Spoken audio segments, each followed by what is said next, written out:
फरमाते हैं कि मैं ना मजदूर लेने गया। बगदाद के चौक में मजदूर बैठे होते थे, तो मेरी उन मजदूरों में से ना एक नौजवान बच्चे पे नजर पड़ी। बड़ा कमजोर सा वजूद था, लेकिन चेहरे पर इबादत का निशान था। माथा बताता था कि नमाज का बड़ा ख्याल रखता है। मैं उसके करीब गया। चेहरे भी बड़ा कुछ बताते हैं ना, चेहरों में भी बड़ी रानाई होती है। फरमाते हैं मैं करीब गया, मैंने उसको कहा बेटे मजदूरी करोगे? तो कहने लगा मजदूरों में बैठा हूँ तो हुजूर मजदूरी के लिए ही तो बैठा हूँ। तो मैंने कहा कि चलो फिर। कहने लगा नहीं मेरी कुछ शर्तें। मैंने कहा बताओ। कहने लगा पहली शर्त यह है कि लोग 4 दिनार दिहाड़ी लेते हैं, मैं 3 दिनार लूँगा। मैंने कहा यार भाई तो बड़ी बेहतरीन है, बाकी भी इस तरह की रख ले। उसने कहा हुजूर दूसरी शर्त यह है कि मैं आपकी मुकम्मल बात मानूंगा, लेकिन जब अजान हो जाएगी फिर आपकी नहीं सुनूंगा। तीसरी बात उसने ये की कि हुजूर मैं आपके घर में काम करूंगा पर आपके किसी सवाल का जवाब नहीं दूंगा। कहते मैंने कहा यार तू बड़ा अजीब है, शर्तें तो मालिकों की होती हैं। कहने लगा जी बहरहाल मैं शर्तें लगा के जाता हूँ। फरमाते मैं उसे घर ले आया। काम मैंने उसको बताया तो जो काम मजदूर सारे दिन में करता है ना, उसने 2 घंटे में ही कर दिया। हमारे मजदूर सिगरेट पीने में भी तो आधा घंटा लगाते हैं, वो चाय पीने जाएं तो पौना घंटा। वहां उनको भी तो दयानतदारी करनी चाहिए कि नहीं करनी चाहिए? ने मुआहदा किया है ना जी, तो पूरा उतरना चाहिए ना। कहते 2 घंटे में। अब काम जब बंदा शुरू कराता है तो काम और निकल आता है। कहते काम मैंने उसको और बता दिया, वो करने लगा। उसने मिट्टी निकाल के रखी थी बाहर रास्ते में, तो अजान हो गई जोर की।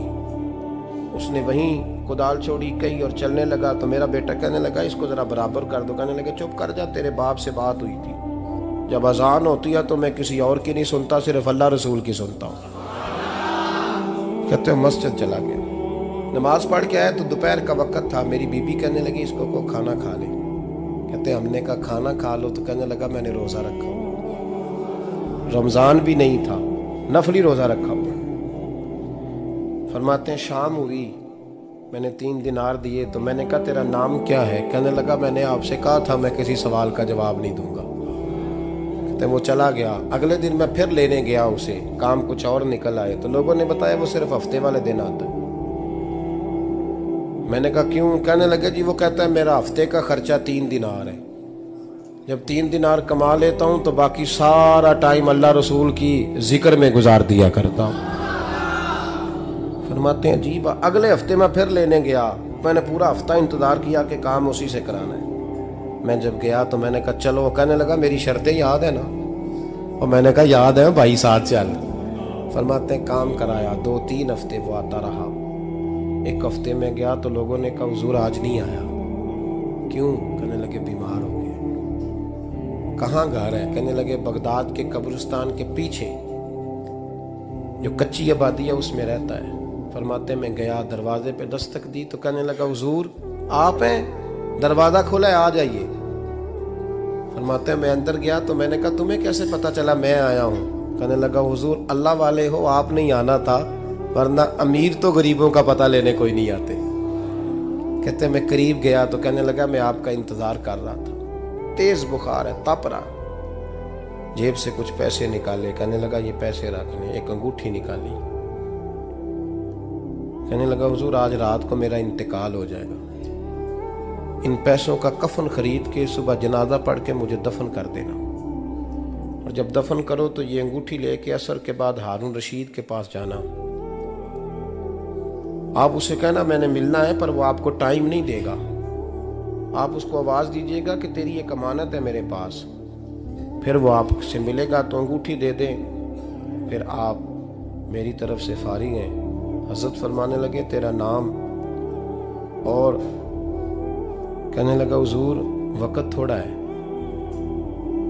आज रात मैंने जाना है, बड़ी लंबी माफ़ी मांगनी है रब करीम से, अगर मुनासिब समझे तो मुझे अपने रब से तन्हाई कर दे। फरमाते हैं मैं आ गया, पर उसकी बातों ने मुझे सारी रात सोने नहीं दिया। फरमाते हैं सुबह बड़ी मुश्किल से सूरज निकला, मैं गया, दरवाजे पे हाथ रखा तो दरवाज़ा खुला हुआ था। अंदर दाखिल हुआ तो खुशबुएं मेरा इस्तकबाल कर रही थी। जब चेहरे से कपड़ा हटाया तो उसका तो इंतकाल हो चुका। इंतकाल हो चुका है, ऐसे जैसे किसी का दीदार करके सोया। कहते मैं तो 2 आदमी ले गया था जनाजे पे, पर पता नहीं दुनिया किधर किधर से आई, कहां कहां से। अखा जदों मीटियां जमाना मैनू रोवेगा, अपना ते अपना बेगाना मैनू रोवेगा। फरमाते हैं मैं तो 2 बंदे ले गया था, पर पता नहीं मखलूक कहां कहां से आई। जनाजा पड़ा, दफन किया। हारून रशीद के पास में असर के बाद गया, मैंने बुलाना चाहा पर बादशाह था, मेरी तरफ देखा ही नहीं। मैंने उसको कहा तेरी एक अमानत मेरे पास है। फरमाते हैं मुझे कोने पे ले गया, क्या बात है, कमरे में बुलाया, मैंने अंगूठी दी। हारून रशीद तो चीखे मारने लगा, कहने लगा अंगूठी वाला कहाँ है? मैंने कहा वो तो इंतकाल कर गया। कहने लगा मुझे कब्र पे ले चल। कहते मैं कब्र पे लाया तो वो लेट गया, तड़प के रोने लगा। मैंने कहा मेरा कलेजा फट जाएगा, ना उसने कुछ बताया ना तूने बताया, ये कौन था? तो हारून रशीद कहने लगा ये मेरा बेटा था। मैंने कहा तेरा बेटा और मजदूर? कहने लगा हुजूर ये हजरत दाऊद ताई के पास बैठा करता था, उनका मुरीद था। मुझे रोज कहता था अब्बा तूने बड़ी दुनिया इकट्ठी कर ली है, मरते वक्त तुझसे टांगे समेटी नहीं जाएंगी, इतना हिसाब नहीं तू दे सकेगा। मैं इसको समझा देता, इसकी अम्मा समझा देती। ये रोज हमें कहता छोड़ दो, आ जाओ अल्लाह रसूल की बारगाह में झुक जाएं।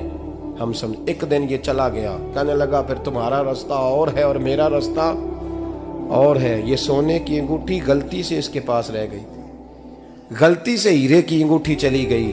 कहने लगा देखो मेरे बेटे ने आज वो भी वापस कर दी है। फिर तड़प के कहने लगा हारून रशीद था तो ये मेरा बेटा, पर मेरा मुर्शद निकला, मेरा पीर निकला। भाई जिंदगी तो बड़ी थोड़ी है ना।